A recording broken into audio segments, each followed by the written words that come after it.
Bronisu. Parce que pour les mois, il est tout. Vous l'appelez les nichons. Banque d'aller tout. Moi, Bronisu. Pas par la formule, tu vas pas là. Kosome. Transport, il y a qu'un escalier. Tiens. Pour voir la table de chambre nationale. Ah ouais. Il y a orange. Donc, les voitures n'ont pas de champagne. Kosome. Tiens, là, il entend mon nom. Il entend mon nom. Bra. Avec what il y a muto ka kuma do fina. Ko Mali club banu bra il est temps ou ko ko ro do ka barake. Ya ro muto ka kuma ni va bena. Ina jamais damena to ko fele to ko bena. Bra nya ko na suru. Ah, il entend. Il faut nous faire le niveau. Au niveau de club banu niveau jikina. Awo? Bra ko ro iba ni bolna ni jamais damena. Club banu me mo ba do munu titri belen. Bra bu mo tika tika mo tika ta. Mais ina do me ka vidara ageni. Au niveau jikina di. Club dem le niveau il na club banu niveau jikina. Ah mo fu na. Boa. Championnat national avec quelqu'un. Ok. Oui, championnat européen, mandat de fin. Tiens. Oui, nouvel entraîneur. Kosome. Profond va tiens. Ah, bra muso balonda. Nala ma jange muso ka championnat ti juni na ne. Groupement do sigira senga yalo nuko communiquer kala dona. Bro ko fait presque kunu. Championnat ku ta jouer. On va la chauffer, on a muso. Ah, oui, c'est le man fole ko ko ngomba mula amala tene. Non. Ah wo. Ça n'a pas de profond que là. Ok. Kosome. On t'a souvent. Check up pip. Papa peut prendre la photo.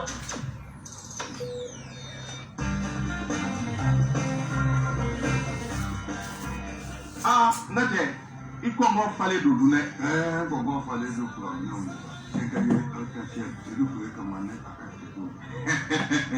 Ah, Nadje, il va faire cachet à ça. Ouais, il t'a mis dans la diplôme du ambino fier.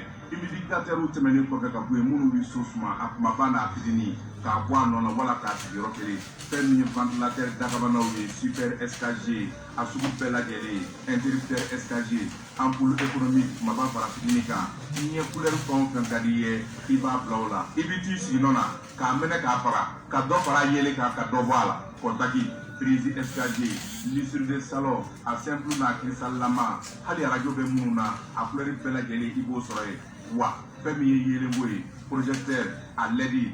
10 watts kata par 150 watts kan spot plafonnier économique à l'aide wa fait mini jardin kono ye ka yele mbo fa bela gelena ça c'est du pro comment faire wa fait mini stabilisateur ouye chiffrement kata par edi maka hali vidéo phone lampe plafonnier mi garina bela gele mina o mina niya sa kengaleri arc-en-ciel la garantie dilen bima sangele na ya nye comme walma na walula segi kata na e uba fale ninga ke kurai sedu kure kama kayoro u flen ye trésor koro ani dibidani bonu nyaje sedu kure kama kayoro flana flen ye tidibu kulukoro sera jangele ni ye porte ke metri ke me ikini fe uwele 20 23 01 13 walma 79 08 77 94 ah ngaje sedu kure kama na ka jedu on me sel numéro la baleine ambado ni kwaji ko way na yija ko ko magi ndabo ko kama funa sama do dro ga ko jona ko do fiu ko na yi ko ni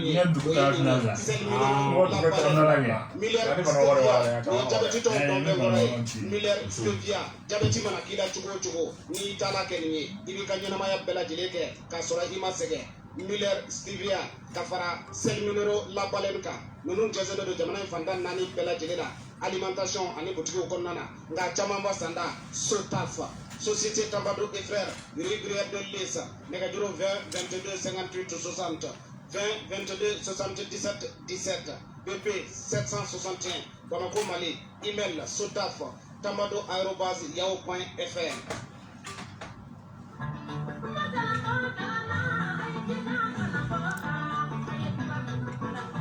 Beso ni savara afo kalan suba ni de do kalan ro mana kaba o yikele takashinye si ni ka gila kadama wa o ya ka juru bane ila beso ni savara afo kalan je tan an wati bla ile kalan o be kasika do wa gina take re kadara ko nana o ye kalam ke o ile kalam ga kalan ye ru de be ni ka ando bla sara wala sa ko shinye si abisika no ka jurumna kadam ne classe foro la ni o premier cycle ka ka se classe wulu flafon na bla classe ko ndo la ni o deuxième cycle kema ka tle go dala ni ka dale wala sa o bla ni bisika la ka jurumna na ye kalan ro ma soro di chumo u ka tle bisiki anti yoro dubule na afle ne potna tuti baba bukula ani meri manja na ka di sigi sigi sigi la ni ka wuli ke 75 72 25 71 92 42 90 85 65 22 64 78 wa to se mo udam na so mo 8h ka ta si 18h na der ko di savoir kalam suba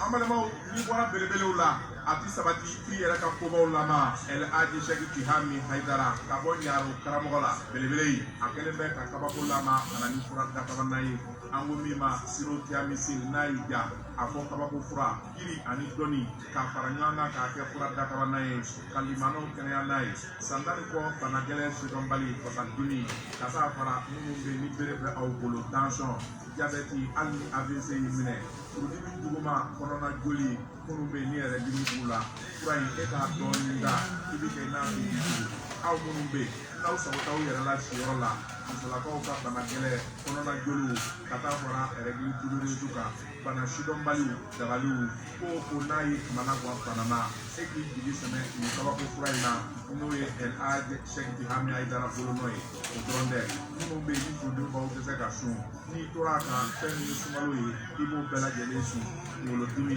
disi dimi kaba ka taa fara ɲɛko kan hali kɔnɔja banbali bɛ aw minnu na aw da ye diɲɛ don o don sɔgɔma tile fɛ ani wula aw ka bɛri ye ɲɛya kelen min aw n'a lakali ɲɔgɔn ye a sɔgɔ man diya ni k'a kɛ bɛlɛsi 600 ye aw mago b'a la Bamako a bɛ sɔrɔ la nin jɛkafɔ la wala stade 26 mars da la alimentation mamion na 78 73 71 98 Côte d'Ivoire kaw 00225 49 04 26 19 WhatsApp kan wala subahana manzi kan sire tiamisi aw b'a kunnafoni bɛɛ lajɛlen sɔrɔ El Hadji Cheikh Tihami Haidara dɔnni ko nafa dɔnni ko cɛsiri an karamɔgɔ an wasara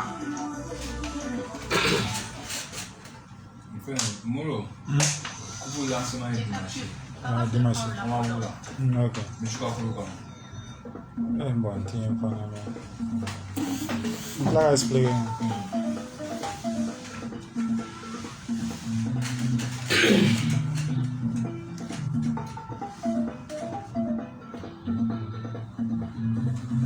Ma fana jɛna o sɔgɔlen bɛ cɛ ka fɔ la kosɛbɛ cɛ ka sɔgɔlen y'a fana sigi tiɲɛ ni sigi bolakole basi kolisi kɔnɔ awɔ wali kesa ɲama wuli ka jɔ ye kosɛbɛ n'an donna kunnafoni kɛnɛ kan awɔ b'a daminɛ sport de marche kunnafoni ye tiɲɛ mouvement ala ka tiɲɛ dɛmɛ awɔ k'o sa k'u ka coup de la paix à finale kosɛbɛ o bɛ dimanche 5 décembre o bɛ Juventus sira na mana min à partir de 16h awɔ apparaît Boubacar Galadio Camara awɔ donc invité dɔ la o ne yɛrɛ n'o ye Ibrahima Camara Burafili radio cɛ ka fɔ donc an ka foli b'u ye awɔ la finale bɛ samedi 5 décembre dimanche 5 décembre kosɛbɛ Juventus sira na mana min à partir de 16h C'est pour ne ka association tɔgɔ ye kelen ye. ah An fana ka jɛkulu an ka association ala ka tiɲɛ dɛmɛ tɔn o fana y'an ka jɛkulu tɔgɔ ye. An ka président ba ye Ali Bɔkara Haidara. d'accord An ka tiɲɛ bɛ laban dɛ o ye min fɔ tiɲɛ la ala ka tiɲɛ dɛmɛ siga t'a la tiɲɛ bi nkalon ye san 100 mɔgɔw k'i ka président d'honneur ye i ka i kɛnɛ kan dɛ. N'o k'i ci ye. I ka Bora vision di sera era. da do salmalen kɔnɔ kosɛbɛ k'a fɔ mun ye stade ye coupe cap anniversaire a bɛ sen na tiɲɛ stade coupe cap stade y'a san joli 2009 le 5 décembre 2009. 5 décembre 2009 san tan kelen u bɛ san tan ni kelen de tan ni fila sa san tan ni fila ouais san tan ni fila san tan ni fila ouais le 5 natin ba cɛ ma dɔ cɛ dɔ kɛra dɛ ma dɔ jɛ ka teli jɛ ka teli dɛ a y'a bura teliyara dɛ jɛ ka teli koyi ayiwa donc nin y'a san tan ni fila ye tiɲɛ stade coupe cap ta kosɛbɛ le 5 décembre donc o bɛna zenata anniversaire la awɔ u bɛna fɛn sacrifice de kɛ n'o saraka bɔ o ka ɲi donc n'o kɛ satira na dimanche kosɛbɛ 5 décembre a bɛ kɛ 7h tiɲɛ o kuranɛ fitigi sɔgɔmada sɛtɛ sɔgɔmada 7h tabarikala zena nani mɛna ye kuranɛ jigi la sa a bɛ sɛtɛ lama yi a sɛtɛ a ma nɔgɔ dɛ o bɛ kura sɔrɔ dilan na Mais Braga cɛ bila ta kama fo kana kɛ. a y'a baasi tɛ d'accord donc u bɛna kuranɛ jigi n'o kɛ u bɛ sarakaw bɔ pour que stade ɲina u bɛ se ka sankɔrɔta sɔrɔ komi u ye sankɔrɔta sɔrɔ san tɔw la kosɛbɛ donc obligation bɛ sen na n'ala awɔ Muna ba kana sa so so président fon da te maraka tiens lo ko fon la sam tabarikala pour nan bore yambe ta bende ale ko nana fe be da hono ta bali fe amala bale fonte ok donc bro nan na le fa vraiment fo bon America pour dans les 5e édition ni on sera pour bien final ko ni tabi ko soro la bamor bu do aleni aston la lu men wona ta réglementaire bana fu ani fu tirobi la donc bamor tonala sebra soro wulo fla ni woro wow donc comme ça match plana sirbi bu do ale amdale lu men wona ta réglementaire bana kili ani kili tirobi la donc may ga fo amdale sebra soro saba ani fla donc wara ko finalisi affiche ko fla ne to lore tonala alini amdale lu men no soro kubu adaptation la a jere adaptation bana ta ko mo wata donc bro number samna ele kubu la basu press kuma donc am sera fo tirage kon kera match wati kon la sona dimasiro mi ci ko kuru kon la igi flama match damne to dore FC Van donc aleni FC Dugalemba lu ben no soro ako keneka murba keta e ko fonda ma fu watina wata se tere nyamgo fana ma no docteur anini bo ma mo bla ne fu wata bega bo kata ke ko shere na la sona mi ci ko kuru kon da mu sponsor ba o to dore mo dula ko de ba ko we mu tar simpara kengere mu tar simpara na balmo mo bla ne fu wata kon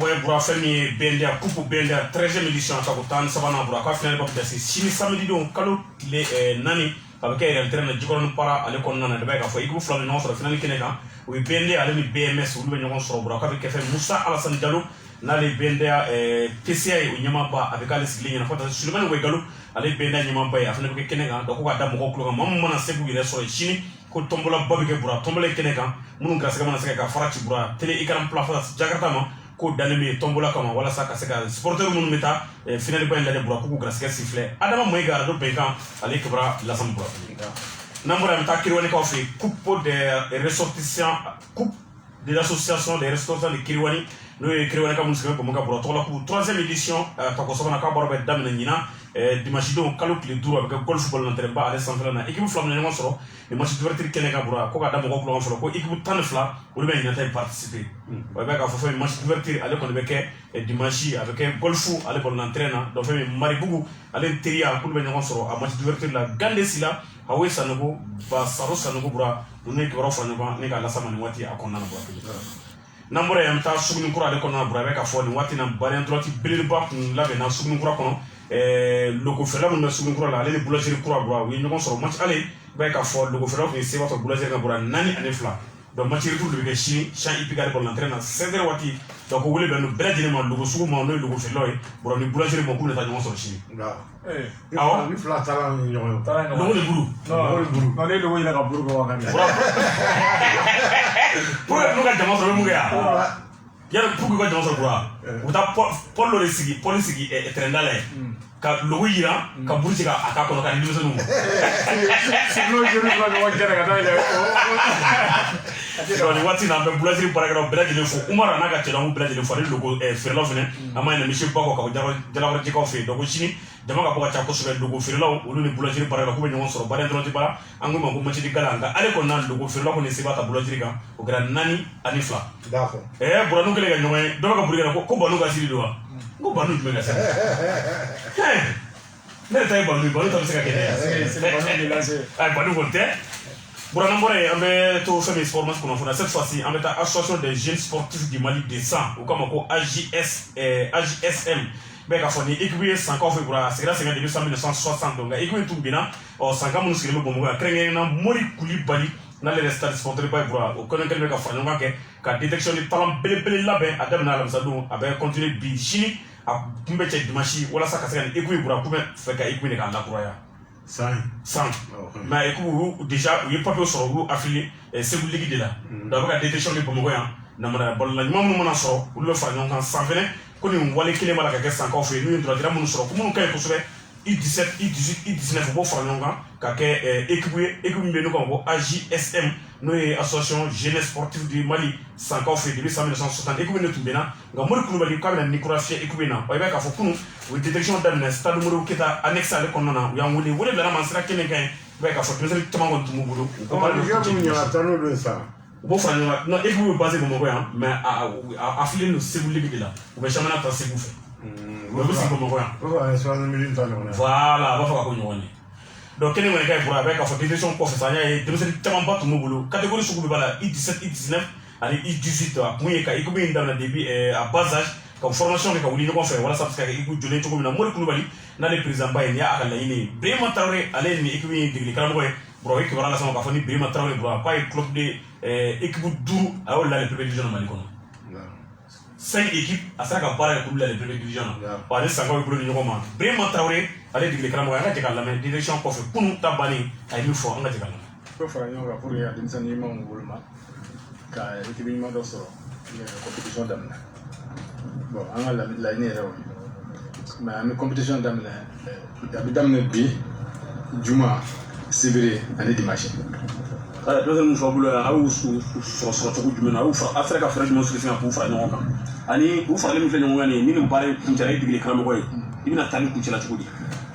bon nin caman bɛ yen a bɛɛ bɛ a tila bɛɛ bɛ se balontan na mais chance la ko don test ma ban fɔlɔ a bɛ ban a bɛ kuncɛ dimanche don ni min ye chance sɔrɔ parce que dɔw bɛna na ni min ye chance sɔrɔ k'ale dɔn an b'o ta ni min ma chance sɔrɔ chance la ko don bon ni mori tun tɛ ɲɔgɔn dɔn ni ne kɛra sababu ye ka las'a ma Musa de y'an se ɲɔgɔn ma bon an nana don ɲɔgɔn na a nana kɛ ne yɛrɛ b'a ka mɔgɔw dɔn ne yɛrɛ kan to école la mun bɛ taa vacances la Sikaso bon olu joueurs kɔrɔw bɛ yen ale yɛrɛ b'o caman dɔn c'est international a b'u caman dɔn donc moi j'ai joué au stade ale fana a ye stade supporter ye i y'a ye donc a ko ne sera so ko n tɛ taa yɔrɔ la bilen donc a kɛra famille ko ye o tuma bon ni laɲini ye an bɛ équipe dilan fɔlɔ ni équipe dilanna ni équipe sigira sen kan an bɛ D3 ta n'a ye D3 ta an b'a ɲini ka la DD la n'an yɛlɛla DD la a tɔ b'a la bolo sa an bɛ sɔrɔ a kɔni labɛnnen don.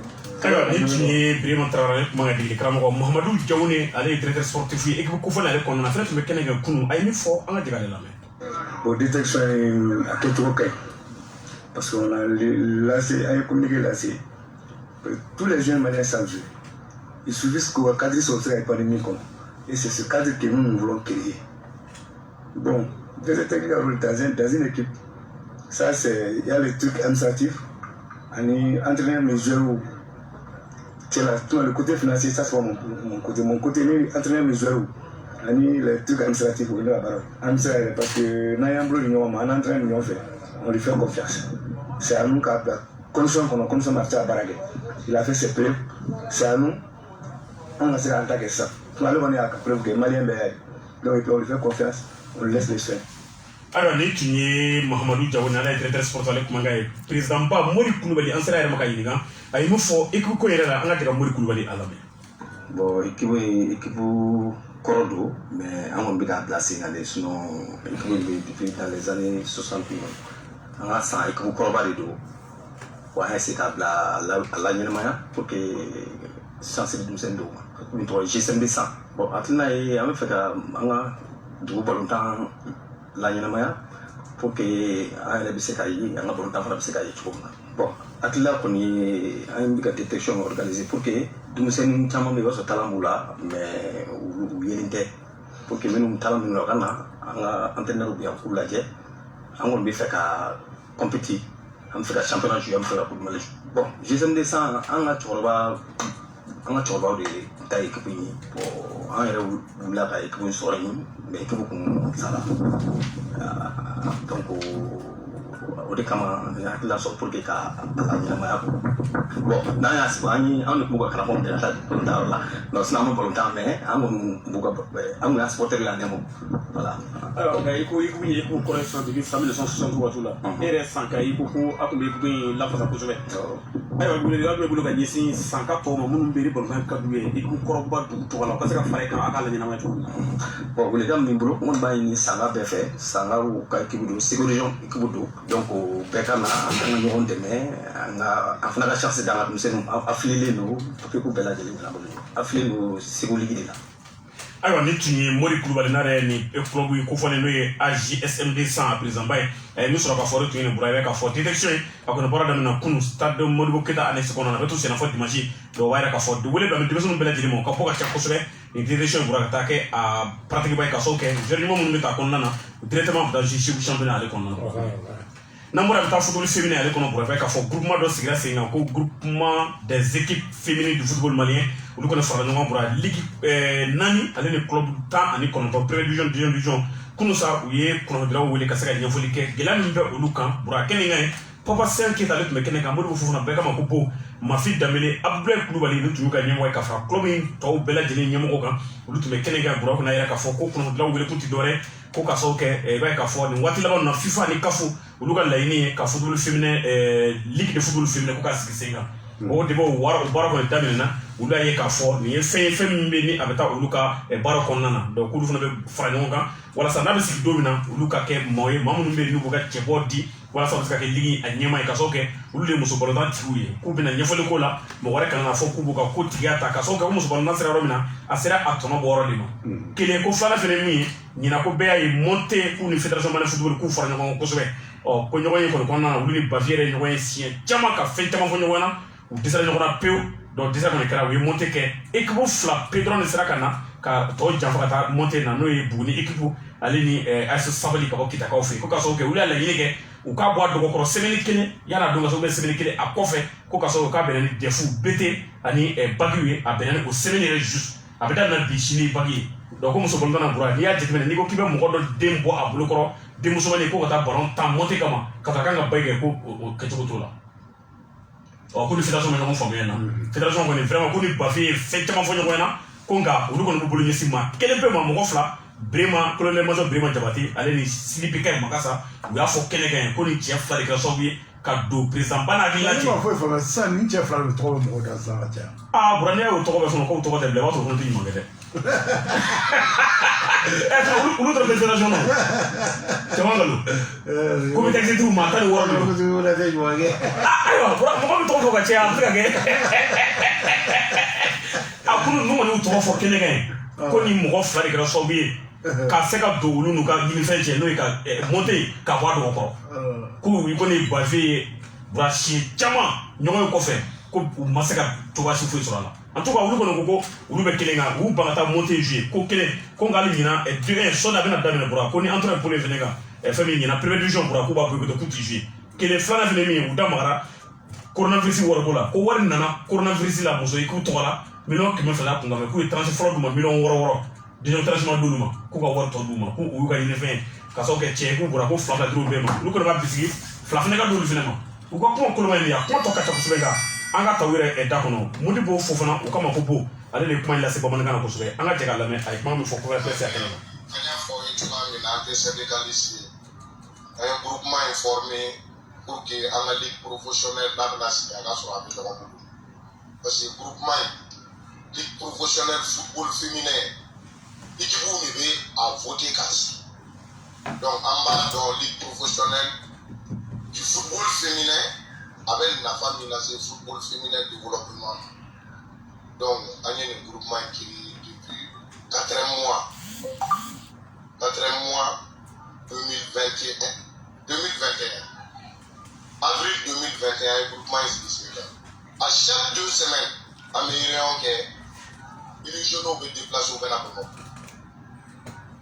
donc an tor'o kɔnɔna na an nana monté ko ni fɛnw nana bɔ a la bon monté ni fɛn minnu nana bɔ a la nin comme Dieu y'a fɔ ye cogo min an bɔra an ye fédération rencontré à plusieurs reprises donc on m'en en compte parce que nafa t'anw na foot féminin nafa foyi t'a la n'i y'a jateminɛ Bavière min bɛ fédération kunna a kɛra foot féminin responsable ye fɔlɔ ye premier responsable du football féminin yana bɛna fédération na mais mɔgɔ o mɔgɔ an y'a lakɔlɔsi n'o tɛmɛna football féminin fɛ n'a ye fédération sɔrɔ o fɔlɔ de bɛ football féminin critiqué anw tɛ se k'a faamuya en période d'examen fin d'examen bagi ani l'autre la kabo ni fɛn tɛfu ninnu o temps kɔnɔna na k'i bɛna i bɛna balontan organiser o balon bɛ taa cogo jumɛn ne min yɛrɛ filɛ sigilen aw ɲɛma ni den bɛ ne bolo k'a bɛ ka bagi kɛ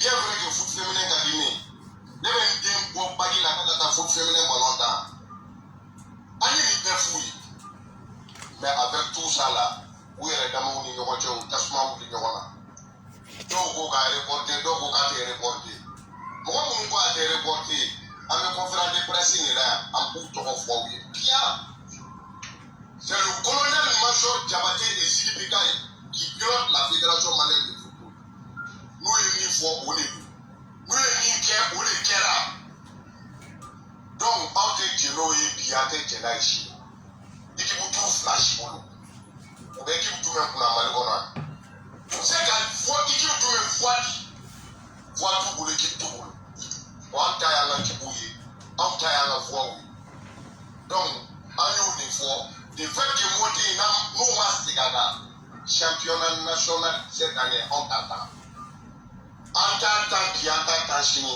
wa n'u b'a ta u k'a ta se b'u ye dɛ parce que olu de bɛ fédération kunna bi an minnu t'a ta u bɛ se k'an bɛɛ lajɛ mais a bɛ fɔ ko ni san papier n'a ka mɔgɔw ye nin kɛ football féminin na o kɔni o bɛ fɔ donc an farala ɲɔgɔn kan an tɛ syndicaliste la an tɛ foyi foyi la anw mago bɛ an ka nafaw an ka nafa football féminin nafa an mago b'o de la segin ka kɛ monté kan par exemple chef Tamba de Segu AS Saramaya de Kulukoro AS Badema de Bamako olu saba de mana monté olu saba mana monté la an ye démarche caman kɛ koyi Bamako ligue président la ka tugu an kɔ ka taa fédération na a bɛɛ de taara ka taa papier o rencontré kɔfɛ a tugura groupement kɔ ka taa n'an ye k'an lasigi ka yira papier la ninnu bɛ tiɲɛ kan donc an y'a lajɛ a ka solutionner pour que an kana problème don football féminin na mais avec tout ça la an ma solution sɔrɔ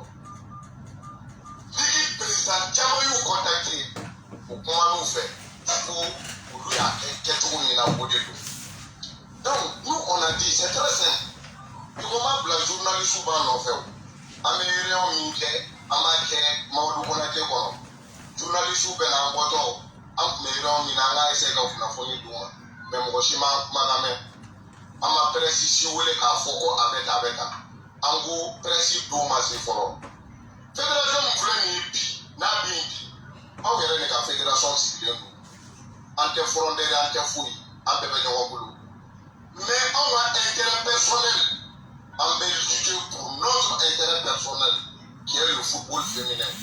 Ayiwa Burani tun ye Modibo fo fana o kama ko bon ale tun kumakan ye nin ye ka sɔrɔ kɛ kɛnɛ ka ye kumatigɛ tun bɛ ale ni Mafi Danbele de bolo ale y'a ta fɔ bamanankan na Mafi ta ye tubabukan ye anw ka jamukan bɛ kɛ nin waati in na bamanankan kɔnɔ o de kama an ye bamanankan interview an y'o passé ayiwa an kɔni tɛ se k'a fɔ Burani tɔn ninnu na sa équipe 19 tun bɛ kɛnɛ kan ligue 4 n y'a f'i ɲɛna cogo min na olu fana bɛɛ tun b'a kɛnɛ kan nka Burani an bɛ se k'a fɔ nin ye gɛlɛya minnu bɛ yen n'a b'a fɛ ka don fɛn min football féminin Bura o kɔnɔna na nka an bɛ dugawu kɛ Ala ka jisuma ka fura ye ɲɛmɔgɔ fana Bura ni cɛ fila nin fédération na n'u ye jɔnni don tɔgɔ de bɛ bɛɛ yira sisan Bura yɛrɛ bɛ to k'a fɔ ɲɛna kuma bɛɛ ko Bafe k'i kɔlɔsi environnement la a kɛrɛfɛmɔgɔ n bɛ to nin kuma in fɔ a kuma bɛɛ a ma ɲɛ min kɔ tɔgɔ fɔli nin na don a kɔsɔn ne bɛ to k'a fɔ a k'i cogo dɔn n'u bɛ décision ta u ka bɛɛ lamɛn u kana kɛ décision côté kelen ka mɔgɔ dɔ fila saba ka fɛnw fara ɲɔgɔn kan ka don i da i ɲɛmɔgɔtɔ i ka to k'a fɔ a bɛ na ni tiɲɛni de ye ni tiɲɛnika bɛ kɛ mɔgɔ damadɔni tigi ye kuma bɔ jama kana jama bɛɛ ka mɔgɔ damadɔ tɔgɔ tiɲɛ kana Bafe ka fédération cɛ dɛ kuma b'a la ka caya kojugu franchement ko mana wuli mɔgɔ ma kunkan o bɛ ni mɔgɔ fila tɔgɔ fɔ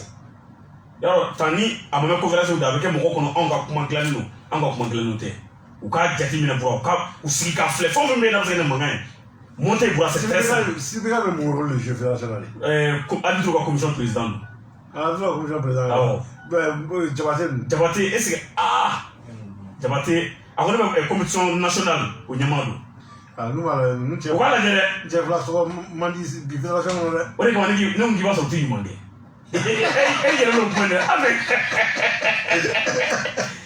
mais Bura an kana ɲɔgɔn nɛgɛ u k'a lajɛ muso balontan Bura kana sa i b'a dɔn FIFA de kafu sinsinyɔrɔba de muso balontan ye bi FIFA bɛ wari min ci fédération ma san kɔnɔ Bura a 15% kan ka don muso balontan de la u kana to nin kuma ka wuyali ka mɛn instance baw fɛ u k'a lajɛ joona Bura Bafe a ka muso tigiw wele u ka sigi ka kuma i n'a fɔ a bɛ ka mɔgɔw dege mun na kuma bɛɛ ni mankan bɛ wuli ka mɔgɔw fara ɲɔgɔn kan u ka sigi ka kuma ka fɛnw kɛ o ye ɲɛmɔgɔ ɲuman ye de dɛ. ne b'a fɛ ne jɛra ka kuma dɔ fɛ yen nɔ i ka hakili bɛ n ka kuma la awɔ n m'a fɛ ka Mali balontan mankan ma ban i y'a fɔ voilà mankan wɛrɛ bɛ na de Alahu Akibar mankan wɛrɛ bɛ na de Bura o de man d'an ye fɔlɔ ni mun d'an kan bɛɛ b'a la mankan wɛrɛ bɛ na de Bafe kan k'i kɔlɔsi de n'o mankan bɛ wuli a b'a sɔrɔ fanga b'a la n'o y'a sɔrɔ fanga t'a la a ma nɔgɔn dɛ Bura Mangan wai foyi kana na bila mɔgɔ tɛ mangan foyi la bilen. Mangan wɛrɛ bɛ wuli. A b'a mangan wuli balon tan na E bilen. tɛ situation kɛcogo la. Hali ni situation kɛcogo ka taa fɛ, i b'a dɔn don dɔ la mangan wɛrɛ bɛ na. Cɛ u ka sabali quoi. Donc u ka kuma bɛɛ fɛ papier fɛnɛ nɔfɛ mɔgɔ a k'a fɔ o la. Ahan. Ka baara kɛ kilennenya kan ni tiɲɛ kan. Voilà. Sinon Buran ka ɲɔgɔn dɛ u bɛ ka fɛn tɔ minnu fɔ partie technique an t'o ɲɛdɔn mais ka compétition organiser ka bɛn ni fin d'année examen waati ye Buran denmansa si tɛ yen hali cɛmanninw na k'i b'i den bɔ bagi la fo ka taa ballon jouer Mali kɔnɔ jɔn b'o kɛ kuma tɛ musomanin ma Buran ne musomanin tan ta minnu bɛ ka baara ye ballontan ye Buran min bɛ ɲɛ sɔrɔ k'a bɛ wari dɔɔni sɔrɔ ka don a tɛ mɔgɔ kelen. Dɔw delila ka baki bila ka taa jouer Mali nɔfɛ a ma diya o la dɛ. Bisa de kun tɛ. Non a fɛn sugu ma ɲi an ka tiɲɛ fɔ ɲɔgɔn na koyi o ma ɲi Bafe a ka ni maa min wele Buran k'u sigi ka kuma ni solution b'a la k'a ɲini joona joona. Il faut pas que club ka championnat ta otage la Buran cɛ ma ɲi hali da magara hali commission ad hoc min sigilen bɛ n'a ɲɛmɔgɔ ye Famaga ye Buran conférence presse o pana nin bɛɛ ka ɲi u ye fɛn caman fɔ an ɲɛna dɛ waati koro kosɔn an bɛ dan nin ma. N'an bɔra yan taa championnat kɛnɛ kan. Championnat national Buran Ligue 1 ale baaraw bɛ sen na ni musow ta deuxième ka daminɛ ka so ka kan ka daminɛ kalo tile 27 a b'a fɛ ka boyikote cɛw kɔni o bɛ sɛnɛ nin waati in na i b'a ye k'a fɔ tile 5nan ballontan daminɛ an ye dɔrɔnti 4 sɔrɔ ka ban Buran i b'a ye k'a fɔ an ye mɔgɔ hakili jigin k'a fɔ depuis kunun na première division équipe dɔ b'a la. Première division équipe est-ce que a bɛɛ b'a la n'a bɔra Mande la ko Mande ko k'ale n'u bɛ ɲɔgɔn bolo ko nka ni u bɛ ni ka championnat ta otage la don ni championnat wɛrɛ k'olu bɛ jouer mais k'u bɛ groupement fɛ a ko tɔw la donc pratiquement ni Mande tɛ tɔw bɛɛ b'a la o ma ɲi dɛ cɛw ka fan fɛ Buran bɛ k'a fɔ baara daminɛ kunun 5e journée tile 5nan Buran bɛ k'a fɔ Issoire Sale ni Lafiya club de Bamakɔ Elsiba Buran Elsiba kɔni tasuma suru sɔrɔsiw kan kunun 7-1 wa Premier victoire. réveil de Jaramangana Yanga fanga nalen sisan n'a ye mɔgɔ sɔrɔ sa mi da jeli la. Buran Jaramangana tun bɛ so a donna kungo kɔnɔ sisan n'a ye mɔgɔ sɔrɔ sa mi da jeli la. o waati fana Buran AS Police ale ni AS Kita Buran Musa Kita dugutigi a dɛsɛlen bɛ ka bi conserver Buran kunun a bɛ kelen fo kɛ AS Kita la Buran Durati bɛ jama kosɛbɛ Kita k'aw yɛrɛ se ka kɛ kelen ani kelen. Buran o yɔrɔ la ne b'a fɛ ka mun fɔ o ka kuma dugutigi fɛ dugutigi ye geste dɔ kɛ semaine tɛmɛnen entraîneur ka baara tɛ nin ye dɛ k'a ye ko bi donna dugutigi la a b'a to interview la a ka jɛri natɔ a bɛ se ka ɲinɛ wɛrɛ kɔ y'a to bi donna tan y'a to bi donna na tan tɔ Buran a bɛ réseaux sociaux fan fɛ mɔgɔ yɛrɛ dugutigi interview an ma sɔn ka interview ne ka interview de e ka taa interview ne ka interview de don u y'a video ci ma ma sɔn ka bi bilanbolo a bɛ ka ɲinɛ micro yɛrɛ kɔ sa ka ɲɛsin an bɛ tila ka di natɔ ma n tɛ a ka maninkaya da parce que dugutigi fana a bɛ championnat in ja dɛ a b'a ta mais a b'a animé yɛrɛ de quoi mais ça c'est pas bon tamalikɛla b'o fɔ a la polisi ni ye sita kunun sini e mun tɛ kɛ la a fɔ a ye dɛ a ka maninkaya dabila dugutigi di sɔrɔ ne ta ti d'ale cɛ ɲɔgɔn cɛ la o kɛra kelen ani kelen Buran fa de ye ne ye maraka de ye a fa de ye a basi tɛ min yira la tɛrɛ na sini problème t'a la Black Star Buran ale ni yɛrɛ Bamakɔ olu fana ɲɔgɔn sɔrɔ biwula na Buran ntolanci in tɛ nin ba kɔnɔ filani bi kɛ premier mi-temps na Buran fo ani fu Buran deuxième mi-temps u b'a ta cogo min na a bɛna se fɔ saga 80 ani saga 6 Buran a ma ɲɛ mun kɔ Black Star denmisɛnnin Buran Seka Morija Buran ɲina a b'a finna denmisɛnnin k'u ba olu minɛ man di dɛ Black Star mɔgɔw kun cogo dɔn Seka Morija la ɲina Buran bɛ yɛrɛ digi saga 80 ani saga 6 centre dɔ bɛ na i b'a ye k'a fɔ Mamadu Sako Buran bɔlɔ bɛna catigɛ la 18 kɔnɔ arbitre peni a bɛ penalty fiyɛ donc penalty kɔni fɛn min jigi teri ale b'a fan ka don saga 80 ani saga 6 Black Star ka kelen Bamakɔ ale ka kanagolo saga tɔ ye 4 Franka taara Buran o tɔ bɛɛ lajɛlen bɛ kɛ k'a kun cɛ nin kelen ni fu in na ka taa Black Star ale kanu na i b'a ye k'a fɔ Bamakɔ u bɛ défaite ta dugu la tuguni ntolanci kɔni kun cɛ o kan Cheikh Bari ale ye Black Star dege karamɔgɔ Buran a kɔni ko a ma ko de Black Star kirira ka yɛrɛ den yɛrɛ don min na fɔ bi ko yɛrɛ ma fɔ ma ko kelen ko n'u sɛgɛnna mɔti kɛ so in na k'a b'u ti tuguni Cheikh Bari a bɛ se ka so la a bɛ bɛɛ la ne ka match la parce que on va peut-être voir bien quoi c'est un grand équipe quand même fana sigilen tɛ fana bɛ jɔ ka matchw préparer ka ma kɔnɔ donc match bɛɛ de nin hali n'a seginna ka sini ne yɛrɛ bɛ match ne ka ye n ɲana bolo n ye facilité mais ne toro de ɲana bolo match bantɔ a sɔrɔ ye penalty sɔrɔ ayiwa nin tun ye Cheikh Bari ko Cafu bɛ nana bɛɛ nɔrɔ ye dɛ debu yɛrɛ na première division na Buran Real Madrid ka Black Star ci fɔlɔ a ye tiɲɛ fɔ a ko hali n'u seginna ka sini k'a b'u ci Cheikh Bari kunnafoni duman tɛ ale kɔfɛ sa fɛn min ye Vieux Pati Diallo a fana ye min fɔ Real degeli karamɔgɔ don an ka jigin ale bɛ bi wula dɛ Même Moussa Gafoye, que la victoire est bon. À 5 minutes de la fin, je voyais que que le nul. Donc malheureusement, on a pris un but sur penalty. C'est ce qu'on a produit aujourd'hui. On peut pas se plaindre. Bon, ballon temps, tu sais qu'un ballon gardé, il gagne qu'à quelqu'un quoi. Bon, je me mets pour le ballon gardé, on m'a c'est coquet. Donc, on me c'est en plein en règle là. Une jeune équipe qui était en face, engagement de fin. Donc, il fallait qu'on m'a c'est qu'un ballon à maîtriser. Mais on m'a c'est coquet. Donc, à quel moment le problème est. Donc, ils ont gagné. Alors, les tiens, j'ai pas été au bras, qu'on connaît à Massaka, j'ai n'a pas qu'à bien à Tira. Pendant Flana Bra, Sauvé, Aleni, il y a un peu de mon bras, avec Yelika, Sebaya Kofa Yulvaseka, quel est un canot Biulana, oui, Sauvé, mais le Sunabra, Kafla, et le Fouquet, Sauvé. Il est olympique, il va présenter pas, Femi, Frédéric Morcante pour mettre une nation. Amazina. Pop, Braille, Kabakou. Alors, Barbe continue Chine, samedi au bras, on a tellement de Chine. C'est un bon contrat pour Moga, Julbase, à la Yes Bouba, Lumouka, de Kanawabla, nous Augustin Koulibaly Bourale, Contara, Bouba Fanfé, on dit le nom de Chine. Ah oui, on va mettre un moto sur le bon, Mathieu fait la Gilava la donne. Alors, Gilava, il dit la même chose, nul de son, tu vas favori. Il va faire un 1-0, là, il va 2-0. Et Bouba Bouba. Gilava, qu'on a donné. Ok. Effectivement. Au Chili, il y a 20h, non, match pour les 18h. 18h, du Louba Yesbo. 20h, Assom, à fait béni, on sort. A fait un favori. A fait qu'on a gagné 1-0, mais après ça, il y a pour Assom, au Bouba, il y a o Bouba président est William Bengado. Comment tu as gagné? Moi, je t'ai dit que tu as gagné. Au Chili, il y a un Bourabek, il faut se faire. AS Douane, aller à Asko, ou le sort. Asko fait un favori en déplacement. Boura différé. Mais qu'il a un match là, lui, on a joué sur un nul sur la. Hein? Lui, on a joué sur un nul sur la. Eh, on a dit on se met à faire ça. Il doit se mettre à faire. Ça c'est mon canon pour faire. On ne va pas te gagner. Tu vas regarder. Mais ça c'est une ligne à ton maraud. On ne va te gagner. Ne faut pas me gagner. Il va faire un bêta de pour aussi que ne va pas faire parole café. Pas que aller on se traite de nier là où je me mets ensemble. On s'y a fait favori quand gagner 1-0.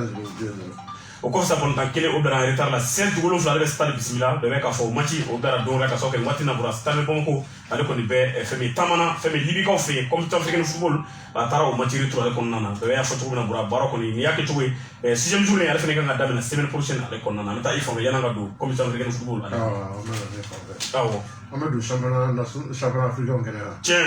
Voilà, vous mettez Sénégal. La troisième journée, on va vous donner le Sénégal. Kosovo. Sénégal, AS Douanes, la ligne Dakar Sacré-Cœur, le nom so. Aïwa. Casa Sport, la ligne Jaraaf de Dakar, Opsila. Tiens. Jambar, la ligne Guédiawaye FC, le nom so. Kosovo. Machia Machi Tobeto au Sénat. Dimanche. Excellence de Thiès, la ligne Jambour. Linger, la ligne Génération Foot. Awa. Pikin, la ligne Boule Petit Côte. Kosovo. Yes Gouré, la ligne Tenguet, Neuilly Fils, Kao, le nom Opsila. Tiens. Mais Côte d'Ivoire. La troisième journée, on va faire le Sénégal. Chili. Sénégal Académie Afad. Awa. Le Asie Dabegourou, Opsila. Kosovo. Sportif Club Gagnon, la ligne Situation Sport de la Mer. Awa. Espérance sportive Bafi. Le Ancien Club Galijan, le Yonson. Awa. Dimanche. Kosovo. Boaké, Union Sportive Club de Bassam, Opsila. Awa. Liste de Central, le FC San Pedro, le Yonson. Tiens. Club de Sport de Korogo, le Sol FC, le Yonson. Kosovo. Nous avons la Guinée-Conakry. La Guinée. Voilà, pour le séjour, pour le Damdara. Ah ouais. Mais le FC. Tiens. Le Kangan Kiwi. Kosovo.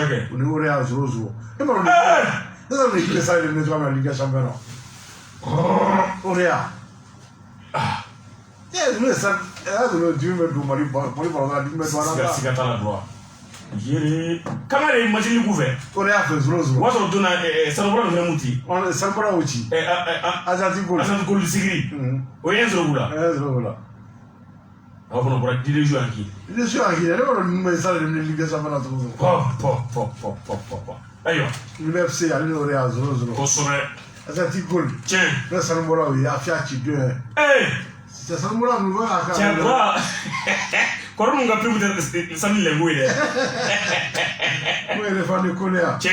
On est flamme olympique au Zorozo. Ah ouais. FC 50, ça allait à Skalum. Tiens. Kalum Gaira 2. Ah ouais. Comme on disait comme ça. Kosovo. Adama Keta, nous voici là, Adama Ikodura. Alma Gormaya la Kenya. Attends, Louba. Tiens. On est Louba, mais on a Louba au T1. Ah ouais.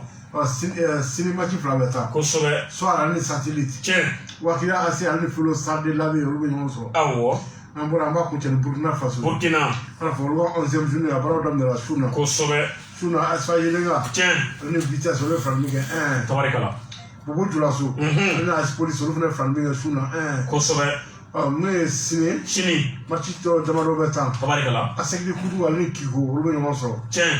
Moi, association de fonctionnaires de Bobo Julaso. Awa. Elle va sortir de ISFA. Aywa. Union sportive des forces armées. ISFA. Anta Isfasi. Anta Isfasi. Kosobe. Anta Union sportive des forces armées et de sécurité. Awa. Donc, il faut la poursuite, mais ISFA se fait. Ça pour tout pour la situation, ou des assassins se fait. Maintenant, il y a que ISFA, c'est Union sportive des forces armées et de sécurité. Et de sécurité. Voilà, pour tout le monde, il faut là. C'est la vraie attaque, il faut ça. Union sportive des forces armées. Des forces armées. Aywa. D'accord, donc, nous sommes coupés là. Coupés là. Allez, les salitas. Chef la mariée. Pourquoi chef a dit coupé là. Il a droit de coupé là, les salitas. Si on appelle la ligne Manchester City, tiens. Dimanche, étoile finale, allez au Real de Yomosro. Tabarikala. Avec club de Katou, allez à Asdouane. Tiens. Allez au Yomosro. Aywa. Donc, nous qui Afrique Chambre de Maroc, on va Kosobe. On t'a souvent Sony. Obeke. On va donner une nouvelle intégrale. Check up pub. Papa fait le fond la kodo.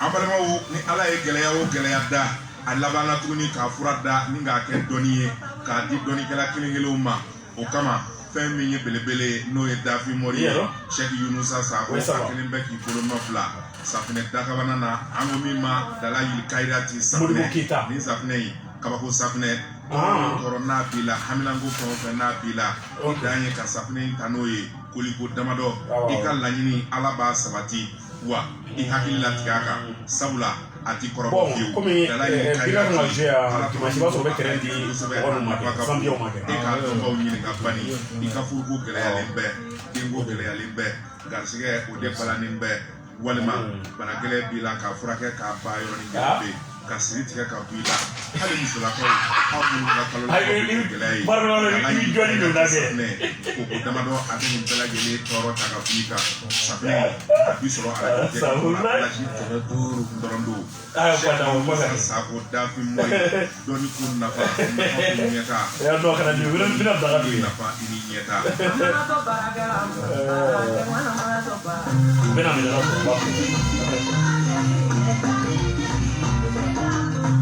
Andalusi te dɔnbaganganaw ka te sugandilen ala sagolen do ka ɲɛ a bɛ joli saniya ka farikolo lafiya denmisɛnw fo ka se mabakɔrɔ ma bɛɛ lajɛlen dama ka kɛɲɛ a la denkundi yɔrɔ kɔɲɔ yɔrɔ fo ka se biro kɔnɔnaw ma a bɛ mɔgɔ farikolo lafiya te Andalusi ye te kurabɔlen a bɛ sɔrɔ jamana fantan ani 4 bɛɛ lajɛlen fɛ te Andalusi yɛrɛ foroko la filiman tɛ fɛn min ye bilenman ye ka nɛrɛmugu kɛ k'a lamunumunu ka misiri ale jaba kan te vert o fɛnɛ b'a kɛrɛfɛ kɛlɛ suguba la a bɛ sɔrɔ Kulibali frère la Tijani Kulibali ale fɛ yen walima i k'a wele a ka nɛgɛjuru sira la fɛn min ye 65 80 90 50 te Andalusi a bɛ sɔrɔ Bamakɔ fantan 4 bɛɛ lajɛlen fɛ butigi kɔnɔnaw fo ka se alimentation ma ni mɔgɔ bɛ a camanba santa la i b'i senfa biribiri ka se Bolonna sugu la walima i k'i sigilen to yen nɔ la ka nɛgɛjuru sira banba 94 47 47 40 76 23 67 55 walima 76 21 36 37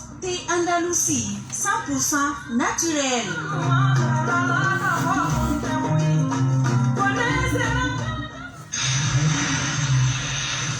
Check up pub. Papa fait le fond la kodo. Nega kanye mugan place la Bamako. Kafo jigine o ka bonya masegi be awye.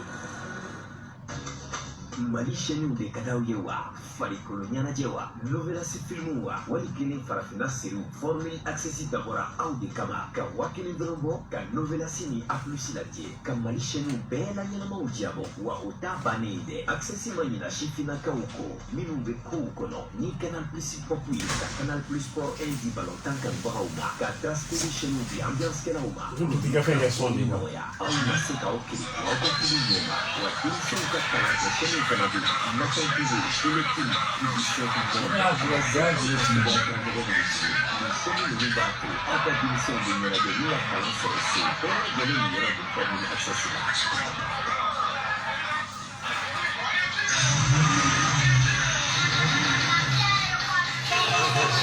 bolimafɛn ɲuman sɔrɔli kɔni o kɔni bɛ maa nisɔndiya nka min ye a pièce récente ye o kɔni sɔrɔli tun ye baara ye min ye super autocase les frères Sangare olu nana ka n'o dugu kɔni n'u ta ka bɔ an bɛɛ ye da la k'a daminɛ pièce original la fo ka na se Kasima u bɛ nin bɛɛ lajɛlen di aw ma ka sɔrɔ a ma gɛlɛya sɔrɔ a la k'a daminɛ Hyundai la Kia Toyota Nissan Suzuki ka taa ta jamana belebelebaw la minnu bɛ nin bolimafɛn ɲuman ninnu ni k'u dilan ka conteneur caman ba ni k'u don a la ka na cari Bamakɔ fantan naani bɛɛ lajɛlen la k'a daminɛ moteur complet la pare-brise pare-choc suspension amortisseur ka na se para complet ma roulement direction appareil ka na se para million tan ninnu bɛɛ lajɛlen ma walasa ka se ka saba u ye o dayɛlɛ magasin min bolo fɔlɔ la kuruba mun ɲɛsin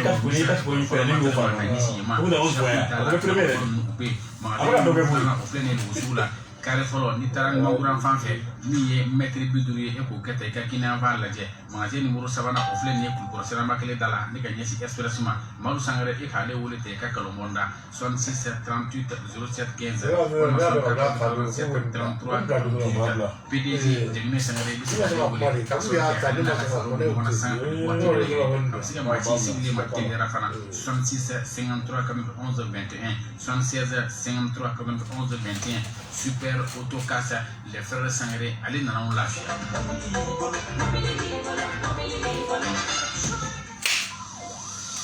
cɛ ka pep k'a ka feerefɛnw lakodɔn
Niyanye kasito Sigiyonga nyone udabila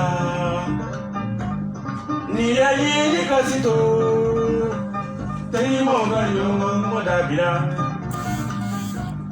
Niyanye kasito Famonga sulobe mine dabila Oyele bila fitri kasila Doninga tere tuyate Oh, dulu nak kata orang tu dah boleh kadai. Ha? Tu dah kasih apa? Dah apa fela bos tahu ni alat je. Bukan aja mana mana kita tahu belum mana bibi na. Tahu cukup mina. Bukan tu orang kasih midi. Ai kan cukup mina mana? Dengar mina bibi na bukan. Dulu orang nak kasih terus masih kena jorok. Macam lah. Pangat siapa malah. Ai mun fo soa famille avec malla la ni fait projet avec la malla il m'a fait sigisenga ko so na a million kɛmɛ dira la ko a do a da fɛ million 80 bo do million 20 do a la ko million mo bara ko ke mo Mali la c'est pas Mali ta ko ni dama te bara mais o fana bela an na tigɛ ala la tabarikala bɛla bonɲumanw a bɛ Mali kɔnɔ donc mun ye ministère de la jeunesse et des sports kosɛbɛ leadership de Moussa Ataya confirmé Chagana Tahiyu kosɛbɛ 27 ans kɔnɔ a kumara a ko kan kosɛbɛ a ko di an ka na ɲɔgɔn kɛ Mali kɔnɔ bibi in na kosɛbɛ kɛ baarakɛla a ka dɔgɔ jamana in kɔnɔ mais o baara kelen kelen fana bɛ jamana kɔnɔ so n'o tɛ a ma ban fɔlɔ jamana a bɛ gɛlɛya siga t'a la donc n'i y'a la i b'a ka fɔ ko an ka ministre des sports a tun bɛ mouvement de la n'o ye ML la kosɛbɛ kɛ mouvement minnu ko k'u ka yɛlɛma hɔrɔnya ta u yɛrɛ tiɲɛ n'o ye séparatiste ye kosɛbɛ ko a waati a ye gɛlɛya caman sɔrɔ awɔ ko mɛ nin waati in na ko Musa Akatayɛrɛ a ka wulikajɔ tɛ dɔwɛrɛ ye kosɛbɛ malidenw bɛɛ ka fara ɲɔgɔn kan tiɲɛ don Mali ɲɛta a ka sabati kosɛbɛ ko la o de senfɛ awɔ n'u ye a welela ka na gouvernement na kosɛbɛ o kɛra octobre 2020 tiɲɛ kaba nana gouvernement na awɔ i b'a ka fɔ a ye baara minnu kɛ kosɛbɛ vraiment k'a ye jamana ɲɛmaa nimisi wasa tabarikala n'o ye Assimi Goïta ye tiɲɛ ko o senfɛ Assimi Goïta yɛrɛ a félicité conseil des ministres la kosɛbɛ awɔ n'i y'ale fana i b'a ka fɔ ko AGSM kosɛbɛ kɛ l'association des journalistes sportifs du Mali anw k'olu fana y'a kanu kosɛbɛ ka page Facebook sanfɛ o kɛra mun ye ministre des sports Musa Akatayɛrɛ Musa i b'a ka fɔ kaba nana tiɲɛ Mali balontan an bɛ ɲɛta dilan ɲɛta kubɛyi mon éliminatoire kosɛbɛ kɛ Qatar tiɲɛ Mali y'an ka poule la an kɛra premier o kɛra avec 11 buts marqués awɔ i y'a ye cɛ zéro bɛ encaissé tiɲɛ 16 points 5 victoires 1 match nul ayiwa Musa Akatayɛrɛ Musa ko n'ale ko a ka Mali ka voyage o voyage la kosɛbɛ a ka waribuntigi n'o y'a ka kafo ye awɔ ko bɛ voyager Mali équipe nationale joueur nɔfɛ ni wari bura sariya ta kɛ ma ka kuma sɛbɛn diya ni ni cɛ in ye avion ta ɲɔgɔn fɛ ka tile Casablanca aéroport kɔnɔ bura saki b'a bolo ne yɛrɛ de saki minɛ ka kɛ kurusu la a falen heure la dewu la hawla wala quwwata ye Musa Akatayɛrɛ u ye Cheikhna Takiru tiɲɛ a ko di ko n'ale fana entraîneur ka wari kun juru bɛ État la o tiɲɛ dɛ a ye 400 millions a y'o de minɛ État la k'a di entraîneur ma kɛmɛ 400 bura n'a kun tɛmɛna nin kan i ka entraîneur a dɔ bɛ Mali la jumɛntigiw ye i y'a ye juru kun b'a dɔw la b'a f'i ɲɛna aw tɛ se ka k'u jɔ kare kɔnɔ bilen ko a ye nin baara kɛ Musa fana ye Musa Akatayɛrɛ o ɲɛna n'ale fana tiɲɛ i b'a fɔ an ka balontan yɔrɔ min bɛ n'o ye salle 26 mars kosɛbɛ ko a y'o fana nin waati in na o rénovation bɛ sen na o kɛra dɛrɛ ko réhabilitation bɛ sen na tiɲɛ salle 26 mars awɔ a yɛrɛ salle mun n'a ɲɔgɔnna tɛ Afrique bɛɛ siga t'a la non salle 26 mars ɲɛna dɛ bura a ko n'a ma don a kɔnɔ fɔlɔ non ma don bura minisiri ko rénovateur tɛ dɛ k'u bɛ se ka taa 26 mars kɔnɔ sa bura minisiri ko voilà dɛ i taga y'a lajɛ kɛ n tɛ n'a tile dira don min na Afrique de l'Ouest b'a ɲɔgɔn tɛ yen k'u bɛ se ka taa 26 mars kɔnɔ taga lajɛ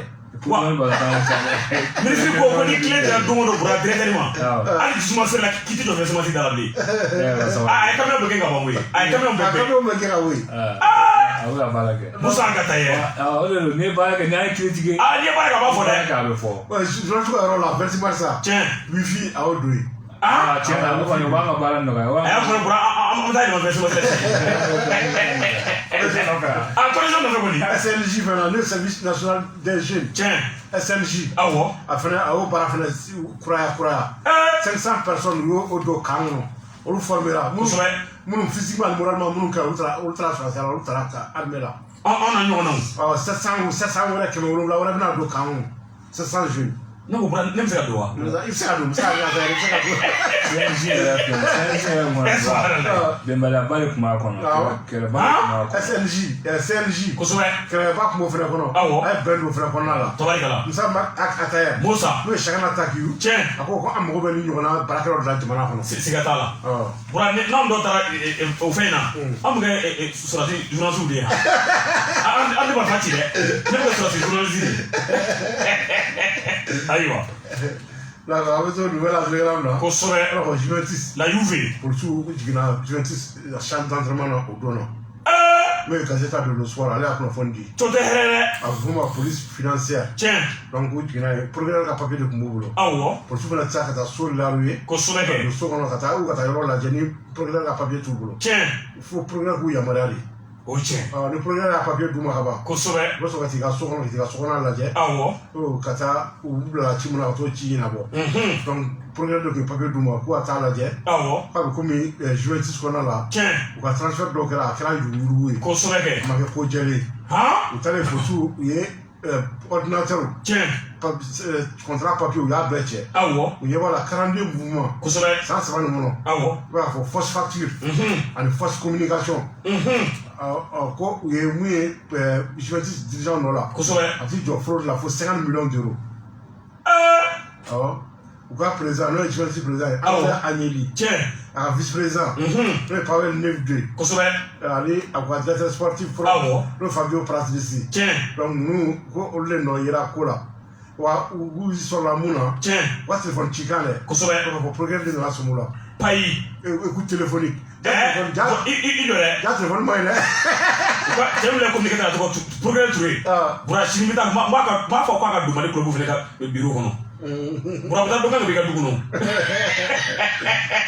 e ka dirigeant salen ma bura kɛlɛ kɛ tɔn nɔfɛ janvier wari dɔrɔn de kama wari min sɔrɔ tɔn dɔrɔn ko mobili sa ka dubɔ jɔ ka kɔlɔn filen to a yɛrɛ ma ten ni nin ɲaw anw fɛ Mali la bura dirigeant caman ko ka b'a ka du kɔnɔ dɛ n bɛ taa de fɔ Touré ɲɛna d'accord moi ça c'est une attitude là tiens u ka entraîneur kura u y'a sɔrɔ allemand do a tɔgɔ Ralf Rangnick dɔ sɔrɔla ɔ san fɛn u ka tɔn bɛ n'o ye RB Leipzig kosɛbɛ kɛ entraîneur kɔrɔ don tabarikala donc u ye équipe kalifa la san fo ka taa saison ban ni saison banna a bɛ kɛ directeur a bɛ u bɛ place de wɛrɛ d'a ma kosɛbɛ 2 ans kɛ consultant a bɛ kɛ consultant ye club kɔnɔ pour 2 ans tabarikala donc mun ye Manchester tiɲɛ donc entraîneur na kan ni ala ma basi wɛrɛ kɛ awɔ dimanche a bɛ sɔn ka match fɔlɔ kɛ Manchester banna ɔhɔ o ɲɛna d'accord mun ye an bɛ to kunnafoni na kosɛbɛ mun ye Karim Benzema a ye Thierry Henry a y'a dépassé awɔ donc Thierry Henry il est le meilleur buteur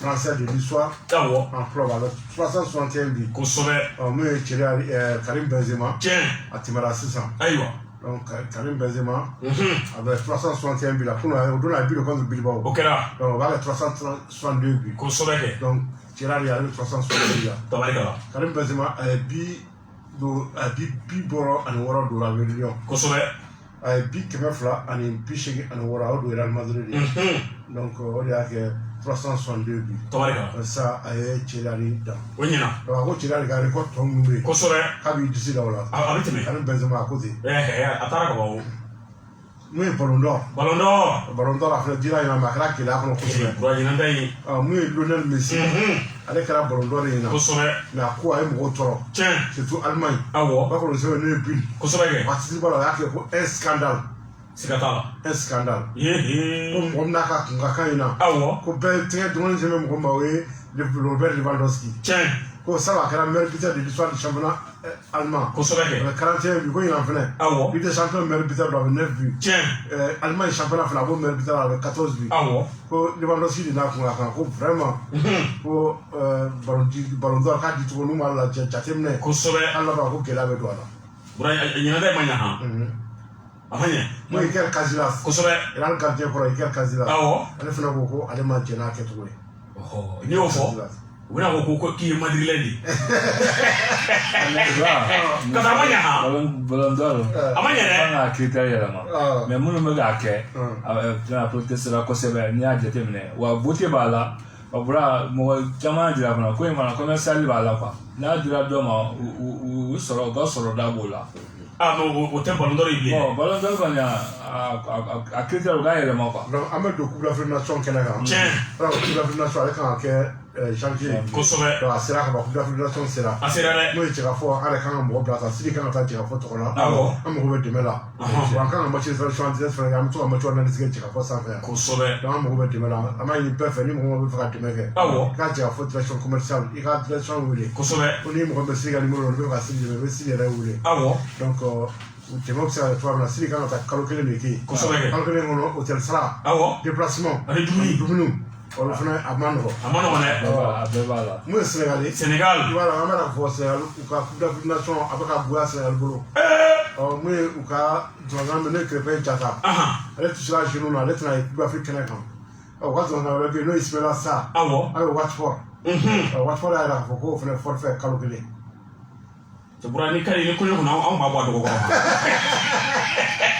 kɔrɔ anw b'a bɔ a dɔgɔ kɔrɔ bura Aguero Krépin Diatta ti taa Victor Osimhen ti taa ni bura kɔɲɔ anw b'a bɔ a dɔgɔ kɔrɔ Aguero ni ne ye denmisɛnnin farafinna sɛgɛsi don dɔ de a ma goya bon Sidi i bɛ se ka kɛ commission africaine de an bɛ don championnat européen bura commission africaine y'an ka don kɔnɔ ni kibaruya telema ye bura min bɔra sisan Ousmane Guindo n'ale ye Beka FC degeli karamɔgɔ ye i b'a ye k'a fɔ Beka Ɲamaso tun ye a suspend fɔlɔ ka gulon u taara match ale kɛ n'o ye barrage match ale cira 7 kanangolo bura Bebulɛ na Ousmane Guindo a taara ka lettre démission déposer Beka Dagaro la bura a kɔni ye fɛn minnu fɔ a kɔnɔ a ye fɛn caman fɔ lettre in kɔnɔ a b'an bolo kɔrɔ yan a ko contrat kun dira ma durée déterminée o b'a yira k'a fɔ dan waati kun fara la ko a ka se ka club la do phase de ligue phase de poule kɔnɔna na ko a tun y'o baara daminɛ a ye caman kɛ ko o y'a suspendi kun yɛrɛ tɛ suspension min na a y'o fɔ a kɔnɔ ko wa contrat in kɔnɔ k'a b'a kɔnɔ ko ale bɛ 1000 ta kalo la k'o ti tiɲɛ ko 4000 de bɛ d'ale ma.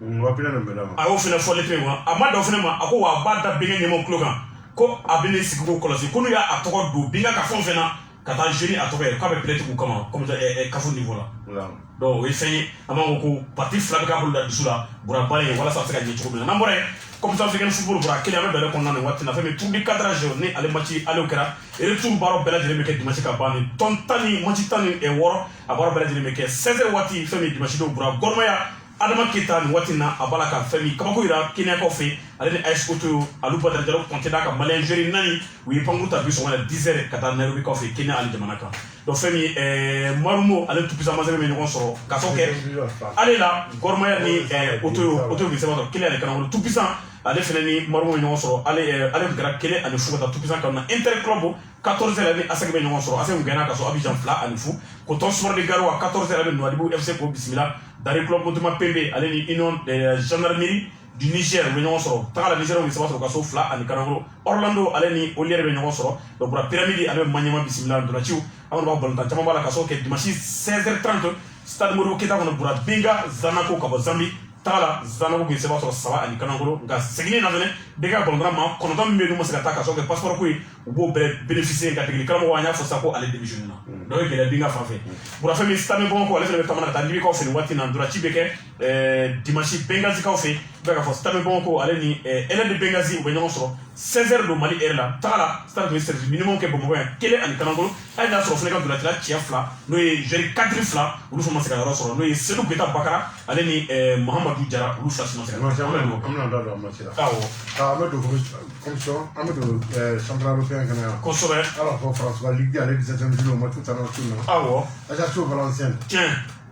donc Bassirou avec saw ɲini. Tabarikala. an bɛ don kuma sɔrɔ o y'a sɔrɔ match bɛ mi-temps la. Awɔ. Ajaccio Valenciennes. Kosɛbɛ. Amiens Dunkerque. Tiɲɛ. Grenoble Havre. Guingamp Dijon. Awɔ. Palais FC Bastia. Kosɛbɛ. Kivili Nancy. Awɔ. Rodez Nîmes. Tiɲɛ. Sochaux FC. Ayiwa. Sini match kelen bɛ taa 14h Auxerre kan. Sini. Lundi. Awɔ. Jɛjɛrɛ kalansen Niort Toulouse. Kosɛbɛ. N'o ye Ligue 1 France. Ale 17e journée o. Ajaccio Valenciennes 0-0. Amiens ale Dunkerque ci 3 ani Kanangolo. Amiens Dunkerque ci 3 ani 1. Awɔ Grenoble ale ni Le Havre. Le Havre gagna 3 ani Kanangolo 3-0. An y'o de fɔ ko 3 ani Kanangolo. Ok. Le Havre ale gagna en déplacement 2 ani 1.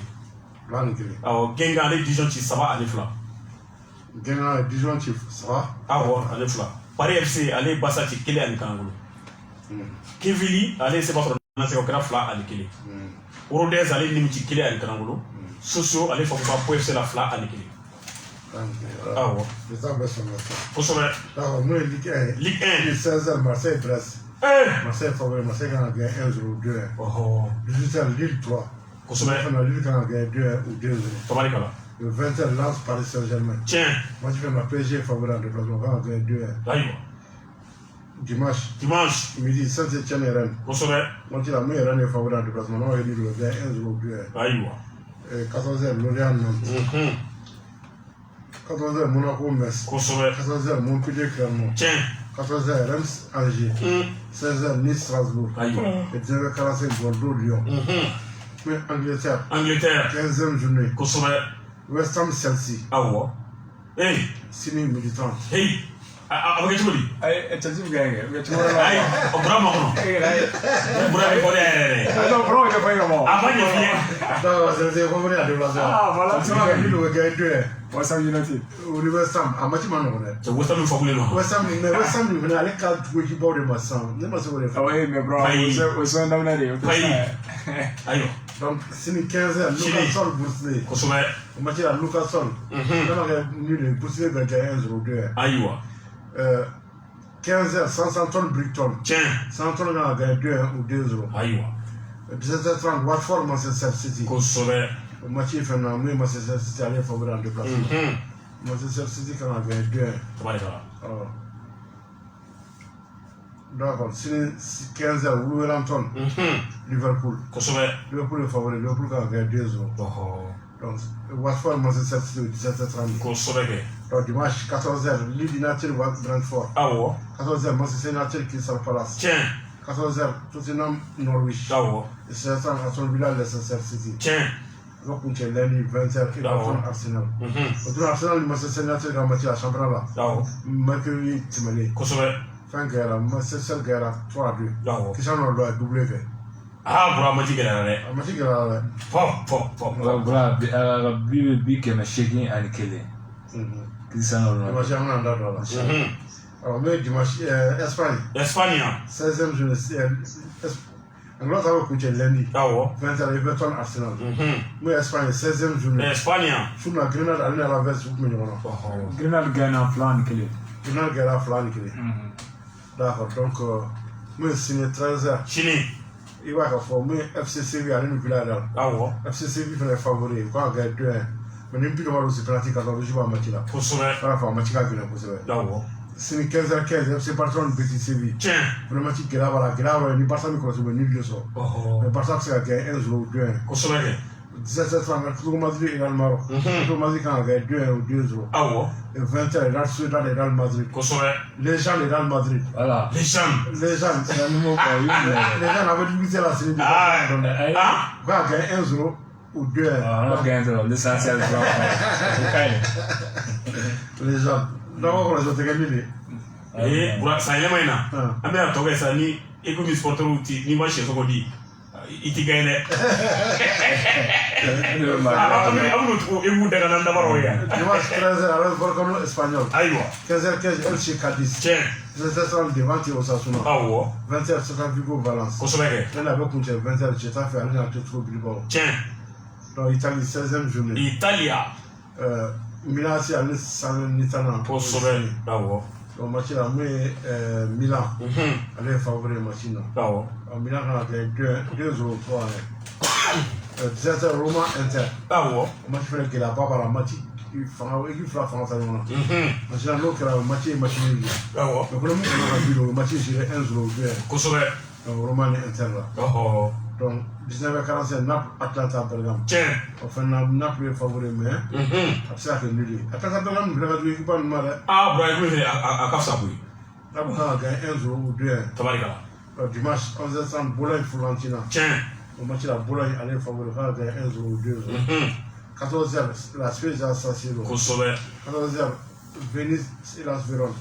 17h Sampdoria Lazio. Et 19h45 Juventus Genoa. Lundi 17h Empoli Udinese. 19h45 Cagliari Torino. Mais Allemagne 14e journée. Suna Union de Berlin avec RB Leipzig. Union Berlin c'est va sur la Leipzig en flanc kelen. Donc c'est un match tombé à 14h30.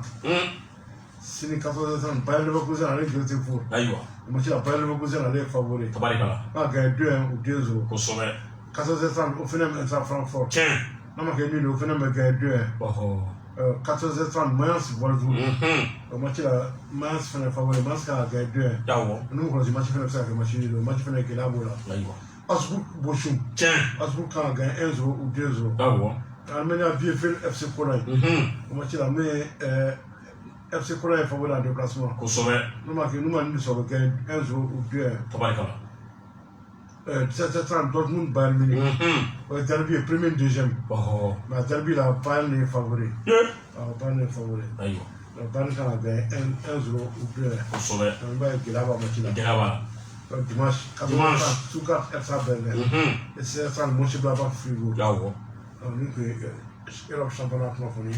Bura femi coupe de transit bura femi a baro bina 5 ans nyamoro ko fetre c'était initiative à ton entraîneur dans la commission d'organisation mon coupe da bele de ko na tontiri mo be no équipe tuké no ba participer les coupe ko fala no ne coupe de transit coupe ko kali suke kadra ci wakile ndaka comme frère de participation na lisu ka saka di galasi ma ka numéro 76 63 12 10 ou bien aka di femi coach ya 67 32 73 64 76 63 12 10 femi galasi nyamoro ko febura ali ko la sama nambore ambarage nyoko no ye Moussa Touré no ko ko baake bura ko aka maraji ko dalen do kalo cletan ani fla nata no ye dimanche nata kungon ko ala ka febura femi Moussa Touré be kama ko baake ambarage no radio la voix du futa ali ko Moussa Touré baake ko ta ko da manana kalo cletan ani fla ama ko ala ka furu kɛ furu o fana ko tɛmɛnen an bɛɛ ala ta an bɛɛ lajɛlen bɛ se ka la yɔrɔ ola an ka musokɔrɔba n'o ye basi santarala ye Sherifu Sanare yɛrɛ ka musokɔrɔba ola ala ka wele sera a ma arabadenw le décembre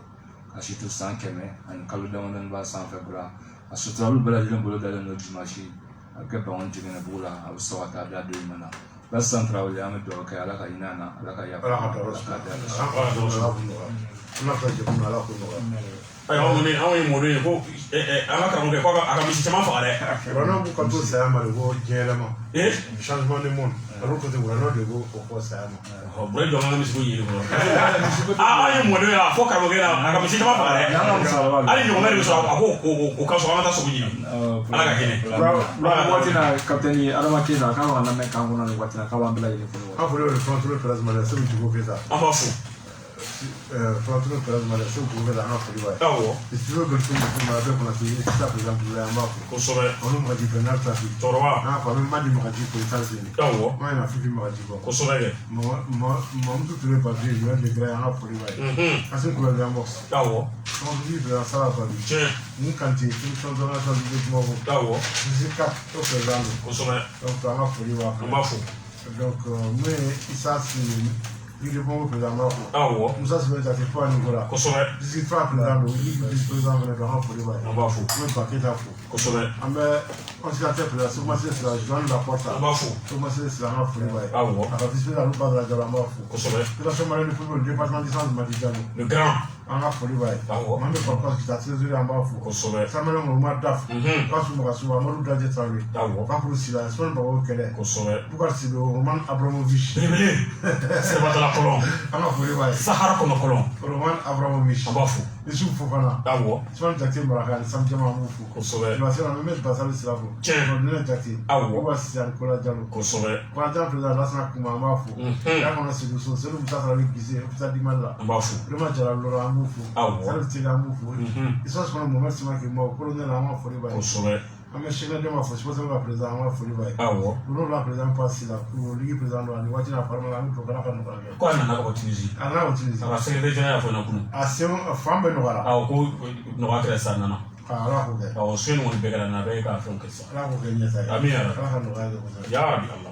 k'an b'an ba ɲɔgɔn fo Maramajalo Juma Kamara Kiribugu la ɲɛɲɛ sisan dunu kosɛbɛ cɛmɔgɔ gosi an b'a fo Maramajalo Jumuri an b'a fo ma awɔ an ka musokɔrɔba do Sanrebu la an ka foli b'a ye kosɛbɛ Isa Kulibali Simɛn awɔ FC Simɛn président do an ka foli b'a ye Sogomase Sira an b'o fɔ ka ban awɔ Bigan président Swan Sisa an b'o fɔ Tchadi Mane président Alpha Sira kosɛbɛ Abisu comité olympique président an ka foli b'a ye bura bako jukɔrɔ ni bere b'a male fo fɛn min ye jiwo ko bɛna fɛnɛ dugu dɔ bɛ ko warabugu bura fɛn min warabugu enseignant Sunbalo Jara ani warabugukaw bɛɛ lajɛlen jɛmukan tɛ pan kunna bura k'u b'a lamɛn arajo faso ɲɛta kan b'u fo kosɛbɛ an ka foli b'an ka numu bɛɛ awɔ an ka foli bɛ Misiri Sibi ale ye misiwela filɛ Musa Bugu kɔnɔna la kosɛbɛ ka kɔnfura da la misiri min bɛ yen o misiwela don waati na fana kula mara la maraka kungo ayiwa o fana wajulu la ani kuranɛkanw na ye ayiwa donc u bɛ sigi u kan ka sigi ni ma fili u kan ka sigi bi donc an ka foli bɛ Misiri Sibi an b'a fo an b'a fo bura nin waati la Yusufu Jara dɔrɔn wa k'a b'an lamɛn fana ni sɔmɔti kɔrɔ an b'a fɔ nin wagati kɔnɔ parce que motigi dɔ n'u tun na a ko ka baaraw daminɛ a bɛ cɛ ka fɔ yan a bɔra